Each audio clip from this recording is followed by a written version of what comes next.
Hello and welcome to the 49ers First and 10 podcast, 10 minutes of the most up-to-date 49ers news first thing in the morning. I'm your host, Brianna McDonald. Joining me is 49ers team reporter, Lindsay Pilares. Today, we're going to recap some of the fun activities the Niners have been up to during the offseason and preview what's to come on the football schedule. So to start, Lindsay, tell us about your weekend. It looks like you had a really fun trip with the 49ers Foundation. Yes, so the 49ers Foundation, for anyone that isn't familiar, does an annual weekend getaway, to be called a Golden Getaway, actually. And it's just a wonderful 3-day event that really all the funds raised for it go to benefiting Bay Area youth. It is probably the premier event that the 49ers Foundation puts on each year. And I am so happy to report that over the course of this weekend, the foundation was able to raise a record breaking $2.5 million that will go directly towards funding the 49ers EDU and 49ers prep programming, which really just brings educational and physical education activities to Bay Area youth. And just such a wonderful weekend. There's contributions from so many parts of the organization. There were 12 players in attendance for the celebrity golf tournament. Big time alum come in. So think Jerry Rice, Patrick Willis, Keena Turner, just some really big heavy hitters that are part of the foursomes during the golf tournament. So they drive around and play with all the very generous donors that attend the weekend. Just so much fun. I got to be the MC for a lot of the events this weekend, so that was really fun.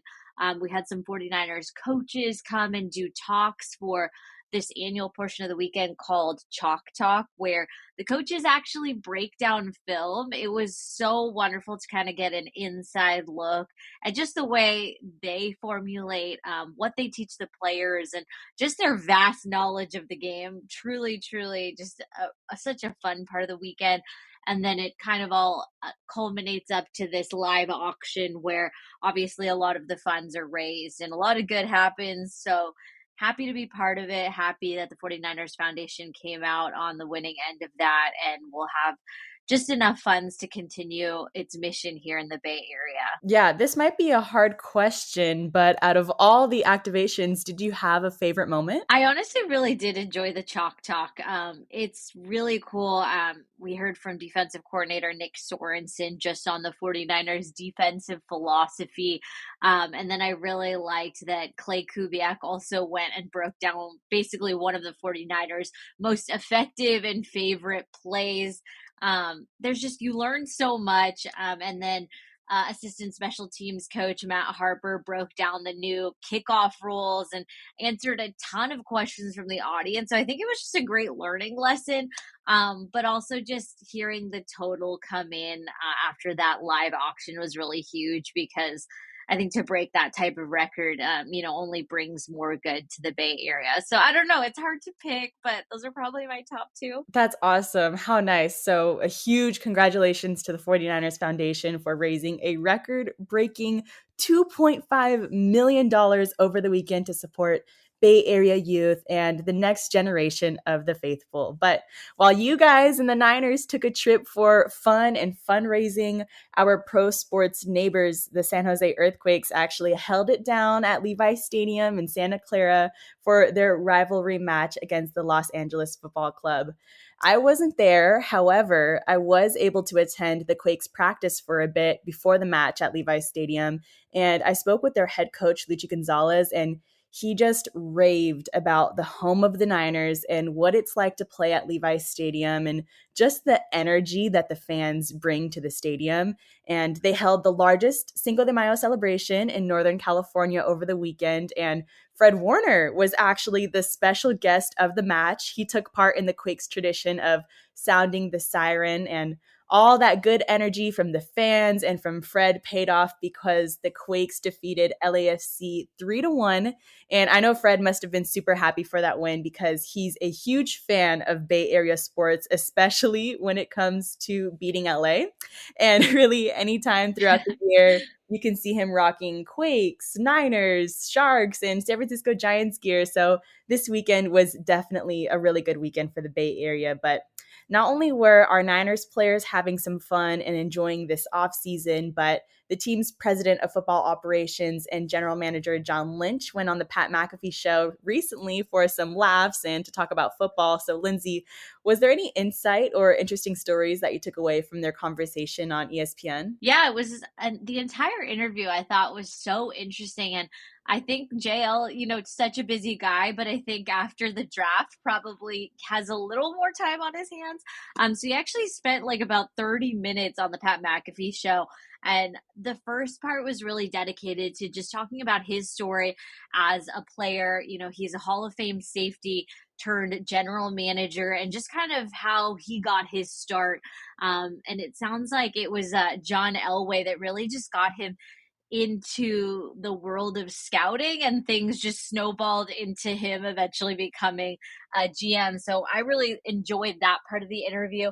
The other part of the interview that I thought was really, really interesting was how our QB1, Brock Purdy, first got onto the radar of the 49ers. And this is something I didn't know, but he was actually being scouted a lot earlier and more seriously during his junior year of college at Iowa State. And that's because the 49ers actually thought that he might declare for the draft a year early. So kind of new information coming to light there, which I thought was really cool. But, John Lynch really highlighted a couple people when it comes to really finding out about Brock Purdy and continuing to get to know him. And those two people were Steve Slowick, who was the scout that went through Iowa State, and then also Brian Greasy, who really got to know Brock Purdy over the course of that pre-draft process. So he really highlighted their involvement in getting him to the 49ers, and he said that they were so lucky to get him at 262.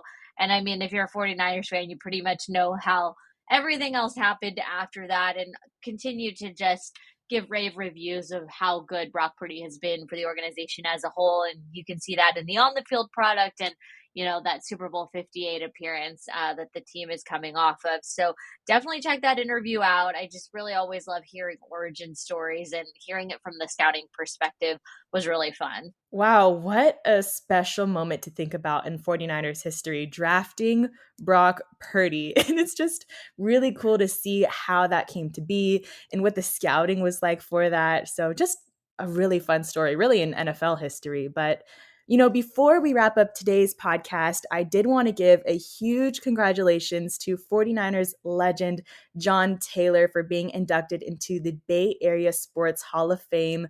The former 49ers wide receiver now joins Patrick Willis, Keena Turner, Harris Barton, Dwight Clark, Joe Montana, Jerry Rice, and many other 49ers legends who are already a part of the Hall.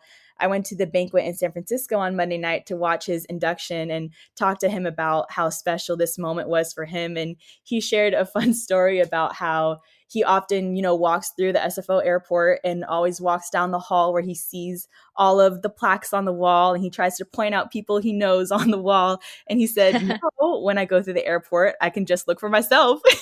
I saw those plaques for the very first time. I actually always try to fly out of San Jose Airport whenever possible, just because it's obviously a little bit closer to us in the South Bay. But I just went through that wing of the airport, and it's so cool to think that John Taylor is going to be on there now. I love that. Yeah, really, really cool. All right, now let's look ahead in the schedule. Rookie minicamp is coming soon. Lindsay, do you have any details for us?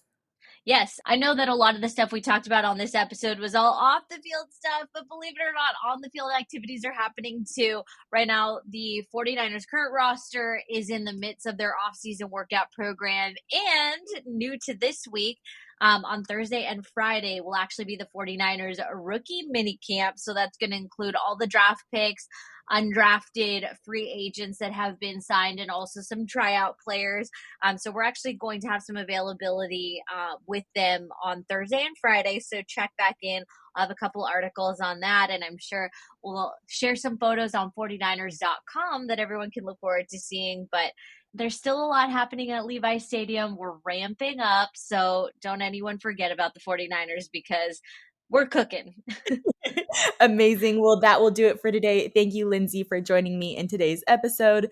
Be in the know on all of the latest official 49ers news by following First and 10 on Spotify and Apple Podcasts. Make sure to turn on the notifications for any breaking news updates. And thank you, Faithful, for tuning in.